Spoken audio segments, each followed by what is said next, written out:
ਫਿਰ ਕਾਫੀ ਬੱਚੇ ਜੋ ਜਿਨ੍ਹਾਂ ਨੇ ਅਪਲਾਈ ਕੀਤਾ ਹੋਇਆ ਸੀ ਵੀਜ਼ਾ ਲਈ, ਸਟੱਡੀ ਵੀਜ਼ਾ ਲਈ ਖਾਸ ਕਰਕੇ ਕਾਫੀ ਚਿੰਤਿਤ ਨੇ ਕਿਉਂਕਿ ਬਾਰਡਰਸ ਕਦੋਂ ਖੁੱਲਣਗੇ ਉਸ ਦੇ ਬਾਰੇ ਉਹਨਾਂ ਨੂੰ ਪਤਾ ਨਹੀਂ ਲੱਗ ਰਿਹਾ, ਅਟਕੇ ਹੋਏ ਨੇ। ਜਿਸ ਤਰ੍ਹਾਂ ਅਸੀਂ ਗੱਲ ਕੀਤੀ ਸੀਗੀ ਕਿ ਭਵਿੱਖ ਦਾਅ ਤੇ ਲੱਗਿਆ ਹੋਇਆ ਬੱਚਿਆਂ ਦਾ, ਇੱਕ ਵਾਰ ਚਾਨਣ ਪਾਓ ਉਸ ਤੇ।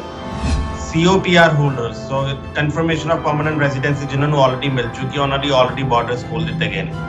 ਸੋ ਮੈਂ ਆਸ ਕਰ ਰਿਹਾ ਹੈਗਾ ਕਿ ਸਤੰਬਰ ਸੈਸ਼ਨ ਦੇ ਵਿੱਚ ਮੈਜੋਰਿਟੀ ਜਿਹੜਾ ਬਲਕ ਸੀਗਾ ਪਿਛਲੇ 1.5 ਸਾਲ ਤੋਂ ਜਿਹੜਾ ਇੰਡੀਆ ਦੇ ਵਿੱਚ ਬੈਠ ਕੇ ਪੜ੍ਹਾਈ ਕਰ ਰਿਹਾ, ਉਹ ਸਾਰਾ ਦਾ ਸਾਰਾ ਕੈਨੇਡਾ ਆਉਣ ਲਈ ਬਾਰਡਰਸ ਖੋਲ ਦਿੱਤੇ ਜਾਣਗੇ। ਐਕਸਪ੍ਰੈਸ ਐਂਟਰੀ ਤੇ PNP ਦੇ ਥਰੂ ਜਿਹੜੇ ਹੁਣ ਬੱਚੇ ਜਾਣਾ ਚਾਹੁੰਦੇ ਨੇ ਅੱਗੇ, ਜਾਂ ਜੋ ਐਕਸਪੀਰੀਅੰਸ ਲੈ ਕੇ ਨੌਕਰੀ ਕਰਕੇ ਜੋ ਅੱਗੇ ਜਾਣਾ ਚਾਹੁੰਦੇ ਨੇ, ਉੱਥੇ ਸੈਟਲ ਹੋਣਾ ਚਾਹੁੰਦੇ ਨੇ, ਉਹਨਾਂ ਦੀ ਕੀ ਅਪਡੇਟ ਹੈ ਜਿਨ੍ਹਾਂ ਨੇ ਹਾਲੇ ਫਾਈਲ ਭਰਨੀ ਸ਼ੁਰੂ ਕਰਨੀ ਹੈ? ਸ਼ੋਰਿਟੀ ਦੇ ਵਿੱਚ ਇਹ ਗੱਲ ਕਹਿ ਸਕਦਾ ਕਿ ਅਗਲਾ ਜਿਹੜਾ ਡਰਾਅ ਆ ਉਹ FSW ਦਾ ਹੋਊਗਾ ਅਤੇ ਉਹਦਾ ਜਿਹੜਾ ਸਕੋਰ ਆ ਉਹ 375 ਦੇ ਲਾਗੇ ਛਾਗੇ ਕਿਤੇ ਰਹਿਣਾ ਚਾਹੀਦਾ ਆ। ਇਹ ਮੇਰੀ ਇੱਕ ਮੈਨੂੰ ਇਦਾਂ ਲੱਗ ਰਿਹਾ ਕਿ ਐਵਲੇ ਨੰਬਰਸ ਹੋਣਗੇ।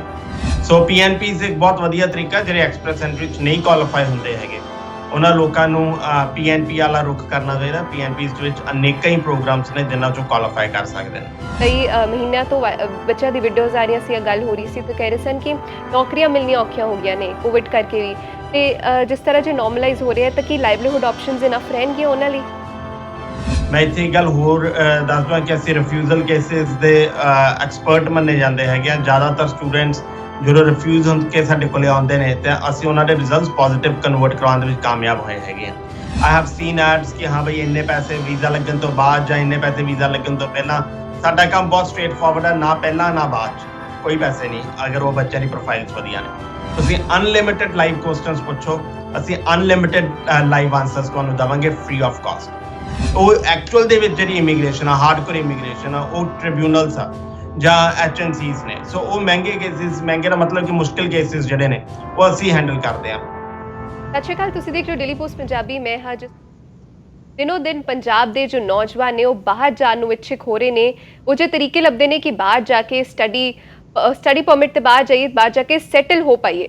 ਤੇ ਇਸ ਸਿਲਸਿਲੇ ਤੇ ਅੱਜ ਸਾਡੇ ਨਾਲ ਗੱਲ ਕਰਨਗੇ, ਸਾਡੇ ਨਾਲ ਮੌਜੂਦ ਨੇ ਬ੍ਰੈਂਪਟਨ ਇਮੀਗ੍ਰੇਸ਼ਨ ਕੰਸਲਟੈਂਸੀ ਬ੍ਰੈਂਪਟਨ ਤੋਂ ਸੰਦੀਪ ਜੀ। ਸਰ ਬਹੁਤ ਬਹੁਤ ਸਵਾਗਤ ਹੈ ਡੇਲੀ ਪੋਸਟ ਤੇ। ਸਤਿ ਸ਼੍ਰੀ ਅਕਾਲ ਜਸਨੂਰ ਜੀ, ਔਰ ਸਾਰੇ ਸਰੋਤਿਆਂ ਨੂੰ ਸਤਿ ਸ਼੍ਰੀ ਅਕਾਲ। ਧੰਨਵਾਦ ਤੁਹਾਡਾ ਕਿ ਤੁਸੀਂ ਇੱਕ ਮੌਕਾ ਦਿੱਤਾ ਹੈ ਸਰੋਤਿਆਂ ਦੇ ਰੂਬਰੂ ਹੋਣ ਲਈ। ਸਰ ਕਾਫੀ ਬੱਚੇ ਜੋ ਜਿਨ੍ਹਾਂ ਨੇ ਅਪਲਾਈ ਕੀਤਾ ਹੋਇਆ ਸੀ ਵੀਜ਼ਾ ਲਈ, ਸਟੱਡੀ ਵੀਜ਼ਾ ਲਈ ਖਾਸ ਕਰਕੇ, ਕਾਫੀ ਚਿੰਤਿਤ ਨੇ ਕਿਉਂਕਿ ਬਾਰਡਰਸ ਕਦੋਂ ਖੁੱਲਣਗੇ ਉਸ ਦੇ ਬਾਰੇ ਉਹਨਾਂ ਨੂੰ ਪਤਾ ਨਹੀਂ ਲੱਗ ਰਿਹਾ, ਅਟਕੇ ਹੋਏ ਨੇ। ਜਿਸ ਤਰ੍ਹਾਂ ਅਸੀਂ ਗੱਲ ਕੀਤੀ ਸੀਗੀ ਕਿ ਭਵਿੱਖ ਦਾਅ ਤੇ ਲੱਗਿਆ ਹੋਇਆ ਬੱਚਿਆਂ ਦਾ, ਇੱਕ ਵਾਰ ਚਾਨਣ ਪਾਓ ਉਸ ਤੇ। ਸੋ ਜਸਨੂਰ ਜੀ, ਸੋ ਅੱਜ ਦਾ ਜਿਹੜਾ ਫਿਰ ਇਹ ਵਾਲਾ ਟਾਕ ਸ਼ੋ ਆ, ਉਹਨਾਂ ਸਾਰਿਆਂ ਲਈ ਇੱਕ ਚੰਗੀ ਖਬਰ ਲੈ ਕੇ ਆਇਆ ਆ। COPR holders, so confirmation of permanent residency ਜਿਨ੍ਹਾਂ ਨੂੰ ਆਲਰੇਡੀ ਮਿਲ ਚੁੱਕੀ ਹੈ, ਉਹਨਾਂ ਦੀ ਆਲਰੇਡੀ ਬਾਰਡਰਸ ਖੋਲ ਦਿੱਤੇ ਗਏ ਨੇ। ਕੈਨੇਡਾ ਦੀ ਸਰਕਾਰ ਨੇ ਅਨਾਉਂਸ ਕੀਤਾ ਕਿ ਜਲਦੀ ਉਹ ਕੈਨੇਡਾ ਐਂਟਰ ਕਰ ਸਕਣਗੇ। ਸ਼ਰਤ ਹੈ ਕਿ ਉਹਨਾਂ ਨੂੰ ਦੋਨੋਂ ਵੈਕਸੀਨੇਸ਼ਨਸ ਲੱਗੀਆਂ ਹੋਣ। ਅਗਰ ਦੋਨੋਂ ਵੈਕਸੀਨੇਸ਼ਨਸ ਲੱਗੀਆਂ ਹੋਣਗੀਆਂ ਤੇ ਜਿਹੜੇ ਉਹਨਾਂ ਨੂੰ ਹੋਟਲਸ ਦੇ ਵਿੱਚ ਰਹਿਣਾ ਪੈਂਦਾ ਸੀ ਉਹ ਨਹੀਂ ਰਹਿਣਾ ਪਵੇਗਾ। ਇਸੇ ਤਰੀਕੇ ਦੇ ਨਾਲ ਜਿਹੜੇ ਸਟੱਡੀ ਪਰਮਿਟਸ ਵਾਲੀਆਂ ਐਪਲੀਕੇਸ਼ਨਸ ਨੇ ਉਸ ਦੇ ਉੱਤੇ ਵੀ ਉਮੀਦ ਆ ਕਿ ਵਿਦਿਨ ਨੈਕਸਟ ਫਿਊ ਡੇਜ਼ ਆਪਾਂ ਇੱਕ ਚੰਗੀ ਖਬਰ ਸੁਣਾਂਗੇ। ਕੱਲ ਰਾਤੀ ਹੀ, ਹੁਣ ਤੋਂ ਤਕਰੀਬਨ 12 ਘੰਟੇ ਪਹਿਲਾਂ, ਕੈਨੇਡਾ ਸਰਕਾਰ ਵੱਲੋਂ ਇੱਕ ਅਨਾਉਂਸਮੈਂਟ ਆਈ ਹੈਗੀ ਹੈ ਕਿ ਐਕਸਪ੍ਰੈਸ ਐਂਟਰੀ ਦੇ ਵਿੱਚ ਜਿਹੜੇ 60 ਦਿਨ ਦੀ ਜਗ੍ਹਾ 90 ਦਿਨ ਦੇਣੇ ਸ਼ੁਰੂ ਕਰ ਦਿੱਤੇ ਗਏ ਸਨ ਸਟੇਜ 2 ਵਾਸਤੇ, ਉਹ ਦੁਬਾਰਾ ਤੋਂ ਘਟਾ ਕੇ 60 ਦਿਨ ਕਰ ਦਿੱਤੇ ਗਏ ਨੇ। ਸੋ ਇਦਾਂ ਲੱਗ ਰਿਹਾ ਹੈ ਕਿ ਜਿਵੇਂ ਕੈਨੇਡਾ ਦੁਬਾਰਾ ਤੋਂ ਨਾਰਮਲ ਹੋ ਰਿਹਾ ਆ। ਲਗਾਤਾਰ ਕੋਵਿਡ ਪੇਸ਼ੈਂਟਸ ਦੇ ਨੰਬਰਸ ਨੀਚੇ ਜਾ ਰਹੇ ਨੇ, ਵੈਕਸੀਨੇਟਡ ਪੋਪੂਲੇਸ਼ਨ ਦੀ ਗਿਣਤੀ ਉੱਪਰ ਜਾ ਰਹੀ ਹੈਗੀ ਆ। ਸੋ ਉਸ ਹਿਸਾਬ ਨਾਲ ਇਹ ਮਹਿਸੂਸ ਹੋ ਰਿਹਾ ਹੈ ਕਿ ਵਿਦਿਨ ਨੈਕਸਟ ਫਿਊ ਵੀਕਸ ਇਹ ਦੇਖਣ ਨੂੰ ਮਿਲੂਗਾ ਕਿ ਕੈਨੇਡਾ ਫੁੱਲੀ ਓਪਨ ਆ ਤੇ ਫੁੱਲੀ ਨਾਰਮਲ ਆ। ਜਿਸ ਤਰ੍ਹਾਂ ਬੱਚੇ ਅਟਕੇ ਹੋਏ ਸਨ ਕਿਉਂਕਿ ਪੜ੍ਹਾਈ ਕਾਫੀ ਦੀ ਆਨਲਾਈਨ ਚੱਲ ਰਹੀ ਸੀ, ਕਾਫੀ ਚਾਹ ਰਹੇ ਸਨ ਕਿ ਉੱਥੇ ਜਾ ਕੇ ਪੜ੍ਹ ਲਈਏ, ਕਿਉਂਕਿ ਜਿਸ ਤਰ੍ਹਾਂ ਆਨਲਾਈਨ ਪੜ੍ਹਾਈ ਉਹ ਪੂਰਾ ਮੈਕੈਨਿਜ਼ਮ ਹੈ ਉਹ ਜ਼ਿਆਦਾ ਸਫਲ ਨਹੀਂ ਮੰਨਿਆ ਜਾ ਰਿਹਾ ਇਸ ਵਕਤ, ਤਾਂ ਉਹਨਾਂ ਲਈ ਰਾਹ ਖੁੱਲ ਗਿਆ ਤੇ ਬਹੁਤ ਖੁਸ਼ਖਬਰੀ ਦੀ ਗੱਲ ਹੈ ਉਹ ਸਾਰੇ ਬੱਚਿਆਂ ਲਈ। ਸੋ ਮੈਂ ਆਸ ਕਰ ਰਿਹਾ ਹੈਗਾ ਕਿ ਸਤੰਬਰ ਸੈਸ਼ਨ ਦੇ ਵਿੱਚ ਮੈਜੋਰਿਟੀ ਜਿਹੜਾ ਬਲਕ ਸੀਗਾ ਪਿਛਲੇ 1.5 ਸਾਲ ਤੋਂ ਜਿਹੜਾ ਇੰਡੀਆ ਦੇ ਵਿੱਚ ਬੈਠ ਕੇ ਪੜ੍ਹਾਈ ਕਰ ਰਿਹਾ, ਉਹ ਸਾਰਾ ਦਾ ਸਾਰਾ ਕੈਨੇਡਾ ਆਉਣ ਲਈ ਬਾਰਡਰਸ ਖੋਲ ਦਿੱਤੇ ਜਾਣਗੇ। ਉਹ ਹਾਂ, ਇਹ ਹੋ ਸਕਦਾ ਕਿ ਉਹ ਕੁਝ ਕੰਡੀਸ਼ਨਸ ਹੋਣ ਕਿ ਬੰਦਾ ਵੈਕਸੀਨੇਟਡ ਹੋਵੇ ਤਾਂ ਆ ਸਕੇਗਾ, ਜਾਂ ਸਾਰੇ ਦੇ ਸਾਰੇ ਬਲਕ ਨੂੰ ਇਕੱਠੇ ਬੁਲਾਉਣ ਦੀ ਬਜਾਏ ਇਹ ਹੋ ਸਕਦਾ ਕਿ ਉਹ ਕੋਈ ਨਾ ਕੋਈ ਪੈਟਰਨ ਬਣਾ ਦੇਣ ਕਿ ਪਹਿਲਾਂ ਪੁਰਾਣੇ ਲੋਕ ਆਣਗੇ ਫਿਰ ਨਵੇਂ ਆਣਗੇ। ਇਹ ਪੋਸੀਬਿਲਿਟੀਜ਼ ਹੈਗੀਆਂ ਨੇ, ਬਟ ਬਾਰਡਰਸ ਖੋਲਣ ਦੇ ਅਸਾਰ ਬਹੁਤ ਜ਼ਿਆਦਾ ਪੋਜ਼ਿਟਿਵ ਨੇ। ਜਿਸ ਤਰੀਕੇ ਨਾਲ COPR ਹੋਲਡਰਸ ਵਾਸਤੇ ਅਨਾਉਂਸਮੈਂਟਸ ਆਈਆਂ, ਜਿਸ ਤਰੀਕੇ ਦੇ ਨਾਲ ਆਲਰੇਡੀ ਇਹਨਾਂ ਨੇ ਸਟੱਡੀ ਪਰਮਿਟਸ ਵਾਸਤੇ ਬਾਇਓਮੈਟ੍ਰਿਕਸ ਦੁਬਾਰਾ ਤੋਂ ਸਟਾਰਟ ਕੀਤੇ, ਜਿਸ ਤਰੀਕੇ ਦੇ ਨਾਲ ਕੱਲ ਰਾਤੀ ਐਕਸਪ੍ਰੈਸ ਐਂਟਰੀ ਦੇ ਦੁਬਾਰਾ ਤੋਂ 90 ਤੋਂ 60 ਦਿਨ ਕਰ ਦਿੱਤੇ ਗਏ। ਸੋ ਇਹ ਸਾਰੇ ਇਸ਼ਾਰੇ ਨੇ ਕਿ ਕੈਨੇਡਾ ਨਾਰਮਲ ਹੋ ਰਿਹਾ ਆ ਤੇ ਦੁਬਾਰਾ ਤੋਂ ਪੁਰਾਣੇ ਨੋਰਮਸ ਦੇ ਉੱਤੇ ਵਾਪਸ ਜਾ ਰਿਹਾ ਆ। ਐਕਸਪ੍ਰੈਸ ਐਂਟਰੀ ਤੇ PNP ਦੇ ਥਰੂ ਜਿਹੜੇ ਹੁਣ ਬੱਚੇ ਜਾਣਾ ਚਾਹੁੰਦੇ ਨੇ ਅੱਗੇ, ਜਾਂ ਜੋ ਐਕਸਪੀਰੀਅੰਸ ਲੈ ਕੇ ਨੌਕਰੀ ਕਰਕੇ ਜੋ ਅੱਗੇ ਜਾਣਾ ਚਾਹੁੰਦੇ ਨੇ, ਉੱਥੇ ਸੈਟਲ ਹੋਣਾ ਚਾਹੁੰਦੇ ਨੇ, ਉਹਨਾਂ ਦੀ ਕੀ ਅਪਡੇਟ ਹੈ ਜਿਨ੍ਹਾਂ ਨੇ ਹਾਲੇ ਫਾਈਲ ਭਰਨੀ ਸ਼ੁਰੂ ਕਰਨੀ ਹੈ? ਸੋ ਅਗਰ ਤੁਹਾਨੂੰ ਯਾਦ ਹੋਵੇ ਤਾਂ ਪਿਛਲੇ ਲੰਬੇ ਸਮੇਂ ਤੋਂ ਸਿਰਫ ਤੇ ਸਿਰਫ ਕੈਨੇਡੀਅਨ ਐਕਸਪੀਰੀਅੰਸ ਕਲਾਸ ਦੇ ਡਰਾਸ ਨਿਕਲਦੇ ਪਏ ਸੀ। ਜਿਹੜੇ ਲੋਕ ਕੈਨੇਡਾ ਤੋਂ ਬਾਹਰ ਬੈਠੇ ਨੇ ਉਹਨਾਂ ਦੇ ਫੈਡਰਲ ਐਕਸਪ੍ਰੈਸ ਐਂਟਰੀ ਦੇ ਵਿੱਚ ਡਰਾਸ ਹੀ ਨਹੀਂ ਆ ਰਹੇ ਸੀਗੇ। ਕੱਲ ਰਾਤ ਦੀ ਅਨਾਉਂਸਮੈਂਟ ਤੋਂ ਬਾਅਦ ਚੋਂ ਮੈਂ ਬਹੁਤ ਜ਼ਿਆਦਾ ਸ਼ੋਰਿਟੀ ਦੇ ਵਿੱਚ ਇਹ ਗੱਲ ਕਹਿ ਸਕਦਾ ਕਿ ਅਗਲਾ ਜਿਹੜਾ ਡਰਾ ਆ ਉਹ FSW ਦਾ ਹੋਊਗਾ ਅਤੇ ਉਹਦਾ ਜਿਹੜਾ ਸਕੋਰ ਆ ਉਹ 375 ਦੇ ਲਾਗੇ ਛਾਗੇ ਕਿਤੇ ਰਹਿਣਾ ਚਾਹੀਦਾ ਆ। ਇਹ ਮੇਰੀ ਇੱਕ ਮੈਨੂੰ ਏਦਾਂ ਲੱਗ ਰਿਹਾ ਕਿ ਐਵਲੇ ਨੰਬਰਸ ਹੋਣਗੇ। ਬਾਕੀ ਕਿ ਨਾਮ ਹੈ ਲਾਈਕ ਹਫਤੇ 10 ਦਿਨ ਦੇ ਵਿੱਚ ਪਤਾ ਚੱਲ ਜਾਊਗਾ। ਬਸ ਜ਼ਿਆਦਾਤਰ ਅਗਰ ਤੁਸੀਂ ਦੇਖਿਆ ਹੋਵੇ ਕਿ ਜਿੰਨੇ ਕੁ ਨੰਬਰਸ ਮੈਂ ਕਹਿੰਦਾ ਹੁੰਦਾ ਆ ਉਹਦੇ ਆਲੇ ਦੁਆਲੇ ਹੀ ਹਮੇਸ਼ਾ ਡਰਾ ਰਿਹਾ ਆ। ਸੋ ਐਵਲਾ ਡਰਾ ਵੀ ਜਿਹੜਾ ਆ ਮੇਰੀ ਐਕਸਪੈਕਟੇਸ਼ਨ ਦੇ ਅਕੋਰਡਿੰਗਲੀ 375 ਦੇ ਅਰਾਊਂਡ ਰਹੇਗਾ। ਲੋਕਾਂ ਨੂੰ ਕੀ ਕਰਨਾ ਚਾਹੀਦਾ ਅਗਰ ਉਹਨਾਂ ਦੇ ਨੰਬਰਸ ਉੱਥੇ ਤੱਕ ਨਹੀਂ ਪਹੁੰਚ ਰਹੇ ਹੈਗੇ? ਦੇयर 2 to 3 ਵੇਜ਼ ਜਿਹਦੇ ਨਾਲ ਤੁਸੀਂ ਨੰਬਰਸ ਇਨਕਰੀਜ਼ ਕਰ ਸਕਦੇ ਹੈਗੇ ਹੋ। ਪਹਿਲਾ ਤਰੀਕਾ ਕਿ ਆਪਣਾ ਆਈਲੈਟਸ ਸਕੋਰ ਜਿੰਨਾ ਵੱਧ ਤੋਂ ਵੱਧ ਉੱਪਰ ਲੈ ਕੇ ਜਾ ਸਕਦੇ ਹੋ ਉਹ ਲੈ ਕੇ ਜਾਓ। ਦੂਸਰਾ ਤਰੀਕਾ ਕਿ ਆਈਲੈਟਸ ਦੇ ਨਾਲ ਨਾਲ ਫ੍ਰੈਂਚ ਸਿੱਖੋ। ਫ੍ਰੈਂਚ ਦੇ ਵਿੱਚ ਅਗਰ ਤੁਸੀਂ ਬੇਸਿਕ ਤੋਂ ਥੋੜਾ ਜਿਹਾ ਉੱਪਰ ਵੀ ਚਲੇ ਜਾਂਦੇ ਹੈਗੇ ਯੂ ਗੈਟ 50 ਐਕਸਟਰਾ ਪੁਆਇੰਟਸ। ਤੀਸਰਾ ਤਰੀਕਾ ਕਿ ਤੁਸੀਂ ਕੋਈ ਜੌਬ ਆਫਰ ਅਰੇਂਜ ਕਰੋ ਜਿਹਦੇ ਵਿੱਚ ਤੁਹਾਨੂੰ 50 ਪੁਆਇੰਟ ਐਕਸਟਰਾ ਮਿਲ ਸਕਣ। ਇਹਦਾ ਮਤਲਬ ਹੈ ਕਿ ਅਗਰ ਕਿਸੇ ਬੰਦੇ ਦੇ 100 ਨੰਬਰ ਵੀ ਸ਼ਾਰਟ ਹੋ ਰਹੇ ਨੇ ਤੇ ਅਗਰ ਉਹ ਫ੍ਰੈਂਚ ਅਤੇ ਜੌਬ ਆਫਰ ਅਰੇਂਜ ਕਰਨ 'ਚ ਕਾਮਯਾਬ ਹੋ ਜਾਂਦਾ ਤੁਹਾਨੂੰ ਈਜ਼ੀਲੀ ਕੈਨੇਡਾ ਦੀ ਪਰਮਾਨੈਂਟ ਰੈਜ਼ੀਡੈਂਸੀ ਮਿਲ ਸਕਦੀ ਹੈ। PNPs ਦੇ ਵਿੱਚ ਅਸੀਂ ਅਜੇ 2 ਹਫ਼ਤੇ ਪਹਿਲਾਂ ਇੱਕ ਵੈਬਿਨਾਰ ਕੀਤਾ ਸੀ ਓਨਟਾਰੀਓ PNP ਦਾ, ਉਸ ਤੋਂ ਪਹਿਲਾਂ ਇੱਕ ਸਸਕੈਚੁਅਨ PNP ਦਾ। ਦੋਨਾਂ ਦੇ ਵਿੱਚ ਮਾਰਵਲਸ ਰਿਜ਼ਲਟਸ ਨੇ।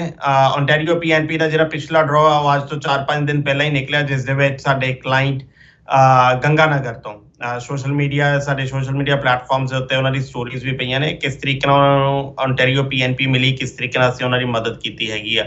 ਸੋ PNPs ਇੱਕ ਬਹੁਤ ਵਧੀਆ ਤਰੀਕਾ ਜਿਹੜੇ ਐਕਸਪ੍ਰੈਸ ਐਂਟਰੀ 'ਚ ਨਹੀਂ ਕੁਆਲੀਫਾਈ ਹੁੰਦੇ ਹੈਗੇ ਉਹਨਾਂ ਲੋਕਾਂ ਨੂੰ PNP ਵਾਲਾ ਰੁਖ ਕਰਨਾ ਚਾਹੀਦਾ। PNPs ਵਿੱਚ ਅਨੇਕਾਂ ਹੀ ਪ੍ਰੋਗਰਾਮਸ ਨੇ ਜਿਨ੍ਹਾਂ 'ਚੋਂ ਕੁਆਲੀਫਾਈ ਕਰ ਸਕਦੇ ਨੇ।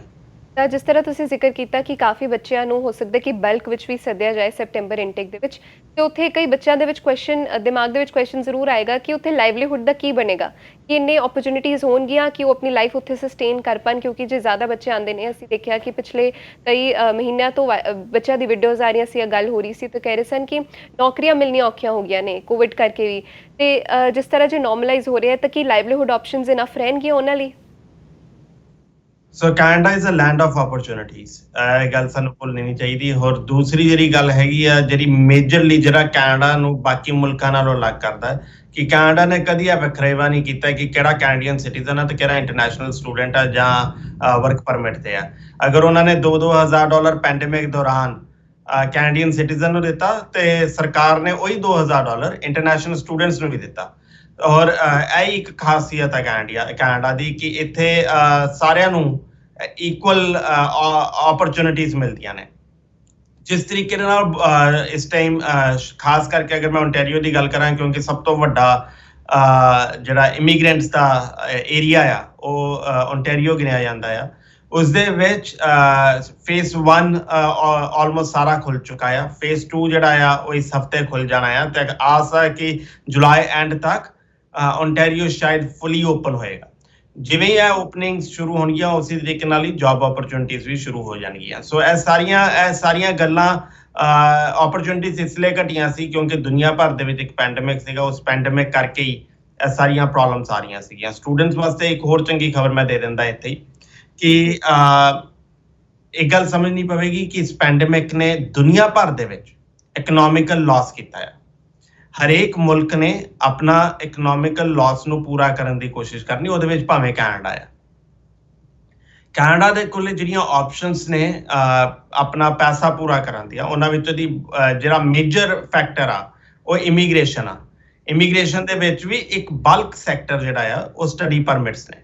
ਸੋ ਮੇਰਾ ਮੰਨਣਾ ਇਹ ਹੈ ਕਿ ਅਗਲੇ ਕੁਝ ਮਹੀਨਿਆਂ ਵਾਸਤੇ ਸਟੱਡੀ ਪਰਮਿਟਸ ਦੀ ਗਿਣਤੀ ਬਹੁਤ ਉੱਪਰ ਜਾਏਗੀ। ਸੋ ਜਿੰਨੇ ਵੀ ਫਰੈਸ਼ਰਸ ਨੇ ਜਾਂ ਜਿਨ੍ਹਾਂ ਦੇ ਗੈਪਸ ਨੇ ਜਾਂ ਜਿਹੜੇ ਹੈਲਥ ਕੇਅਰ ਨਾਲ ਰਿਲੇਟਡ ਨੇ ਜਾਂ ਜਿਹੜੇ ਹੋਰ ਕਿਸੇ ਪ੍ਰੋਗਰਾਮ 'ਚ ਕੁਆਲੀਫਾਈ ਨਹੀਂ ਕਰਦੇ ਪਏ ਹੈਗੇ, ਉਹਨਾਂ ਨੂੰ ਸਟੱਡੀ ਪਰਮਿਟਸ ਦੇ ਵਿੱਚ ਜ਼ਰੂਰ ਅਪਲਾਈ ਕਰਨਾ ਚਾਹੀਦਾ।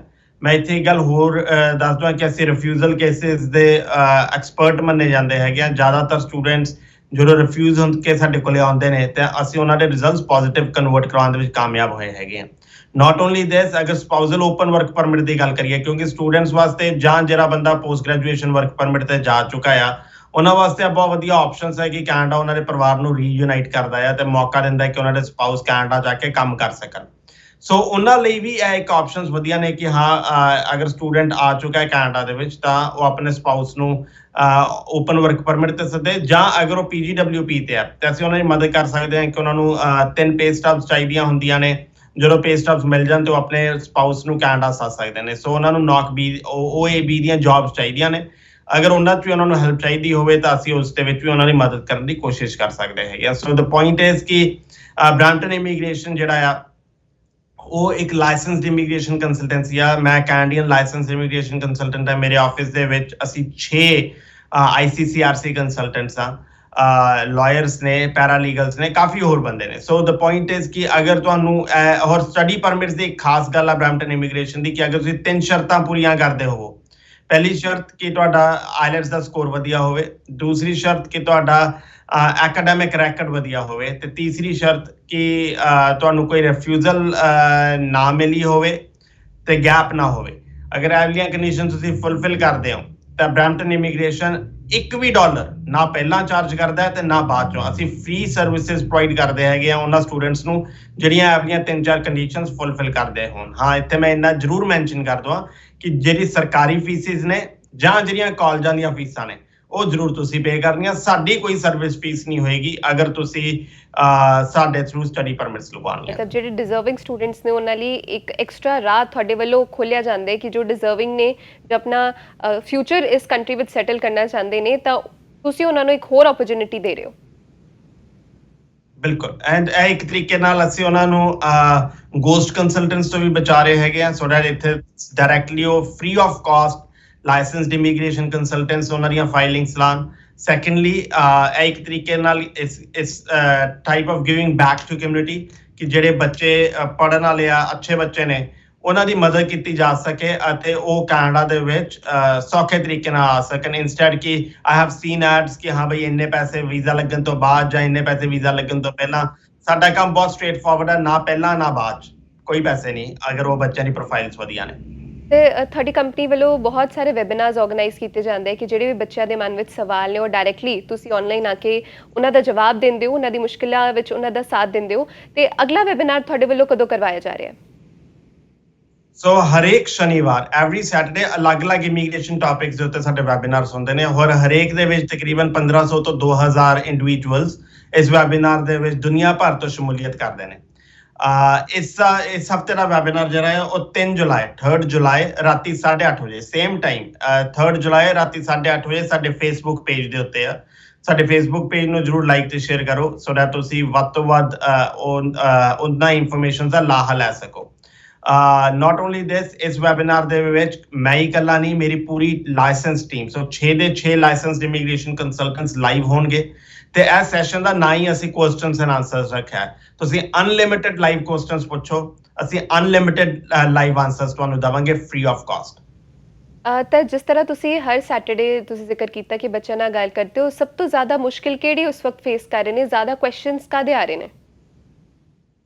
ਸੋ ਹਰ ਹਫਤੇ ਸਾਡੇ ਅਲੱਗ-ਅਲੱਗ ਟੌਪਿਕਸ ਹੁੰਦੇ ਨੇ। ਸੋ ਪਿਛਲੇ ਹਫਤੇ ਜਿਹੜਾ ਟੌਪਿਕ ਸੀਗਾ ਉਹ ਹਿਊਮੈਨਿਟੇਰੀਅਨ ਐਂਡ ਕੰਪੈਸ਼ਨੇਟ ਗਰਾਊਂਡਸ ਤੇ ਸੀਗਾ। ਹਿਊਮੈਨਿਟੇਰੀਅਨ ਐਂਡ ਕੰਪੈਸ਼ਨੇਟ ਗਰਾਊਂਡ ਜਾਂ ਰਿਫਿਊਜੀ ਅਸਾਈਲਮ ਜਾਂ ਟ੍ਰਿਬਿਊਨਲ ਹੀਅਰਿੰਗਸ ਦੇ ਨਾਲ ਰਿਲੇਟਡ ਆ।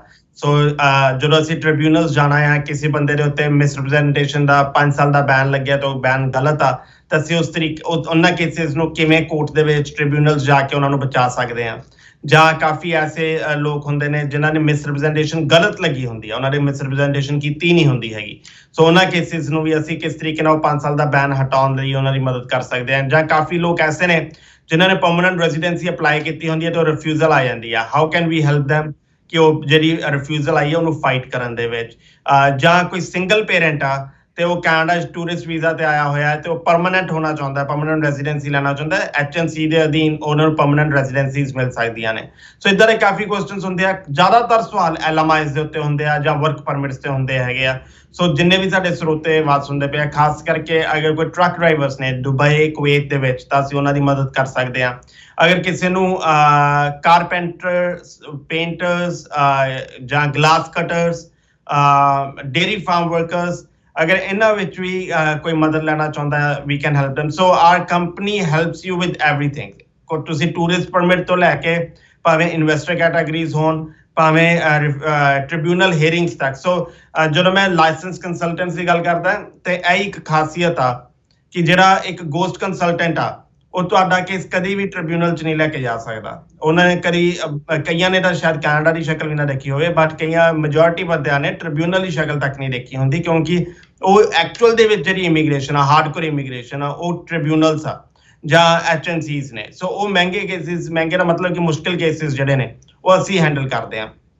ਜਦੋਂ ਮੈਂ ਲਾਇਸੈਂਸ ਇਮੀਗ੍ਰੇਸ਼ਨ ਕੰਸਲਟੈਂਟ ਦੀ ਗੱਲ ਕਰਦਾ ਆ, ਮੇਰਾ ਜਨਮ ਕੈਨੇਡਾ ਦਾ ਆ, ਮੈਂ ਇੱਥੇ ਦਾ ਜੰਮਪਲ ਹਾਂ, ਮੈਨੂੰ ਕੈਨੇਡਾ ਦੇ ਕੋਨੇ-ਕੋਨੇ ਦਾ ਜ਼ਿਆਦਾ ਪਤਾ ਹੋਊਗਾ। ਜਿਸ ਤਰੀਕੇ ਨਾਲ ਲਈ ਕੋਈ ਬੰਦਾ ਪੰਜਾਬ ਦਾ ਹੋਊਗਾ ਤੇ ਉਹ ਮੈਨੂੰ ਅੰਮ੍ਰਿਤਸਰ ਦੇ ਵਿੱਚ ਅਗਰ ਦਰਬਾਰ ਸਾਹਿਬ ਲੈ ਕੇ ਜਾਣਾ ਹੋਵੇ ਤਾਂ ਉਹ ਸ਼ਾਰਟਕਟਸ ਲੱਭ ਕੇ ਲੈ ਕੇ ਜਾ ਸਕਦਾ ਆ। ਉਸੇ ਤਰੀਕੇ ਨਾਲ ਮੈਨੂੰ ਕੈਨੇਡੀਅਨ ਸਿਸਟਮ ਦਾ ਇੱਕ ਉਸ ਇੰਡੀਵਿਜੂਅਲ ਨਾਲੋਂ ਜ਼ਿਆਦਾ ਪਤਾ ਆ ਜਿਹੜਾ ਪੰਜਾਬ ਦੀ ਧਰਤੀ ਤੇ ਬੈਠਾ, ਜਿਹਨੂੰ ਸ਼ਾਇਦ ਕੈਨੇਡੀਅਨ ਸਿਸਟਮ ਦੀ ਉਨੀ ਨੌਲੇਜ ਹੋ ਹੀ ਨਹੀਂ ਸਕਦੀ ਜਿੰਨੀ ਮੈਨੂੰ ਹੋ ਸਕਦੀ ਹੈ, ਕਿਉਂਕਿ ਮੈਂ ਇਸ ਸਿਸਟਮ ਦਾ ਵਿੱਚ ਜੰਮਿਆ, ਪਲਿਆ, ਵੱਡਾ ਹੋਇਆ ਆ।